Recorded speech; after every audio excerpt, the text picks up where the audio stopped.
One night 7 years ago, I went to bed in my apartment feeling just fine. When I woke up, I couldn't move at all. It was as if I had been paralyzed overnight. I spent 2 days like that, going in and out of consciousness, unable to do anything except wonder what was happening to me.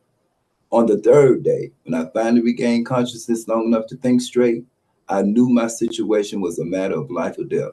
I had gotten back a bit of function in my upper body, so I mustered up enough strength to crawl to my phone on the other side of the room and I called for help. When the ambulance arrived, it took everything I had to throw my keys out of the window so the EMTs could enter the apartment. Then I lost consciousness again. The next thing I remember is waking up in a hospital. I learned that I had a spinal infection so severe that it could render me paralyzed in my lower extremities.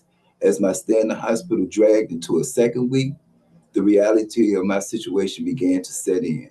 On top of worrying about whether I would ever walk again, I realized I couldn't afford the hospital stay, treatment, and medications that I would need.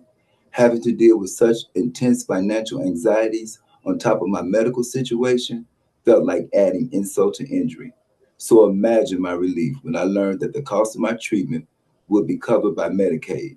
With this financial burden lifted, I was able to focus on making a full recovery, which I eventually did. I'm forever grateful to Medicaid for helping me at such a critical time in my life. Without it, there's no way I could have covered the costs associated with my illness. I'm calling on all elected officials to vote no to any cuts to Medicaid, to protect Medicaid, and to ensure it is a thriving program for current and future generations.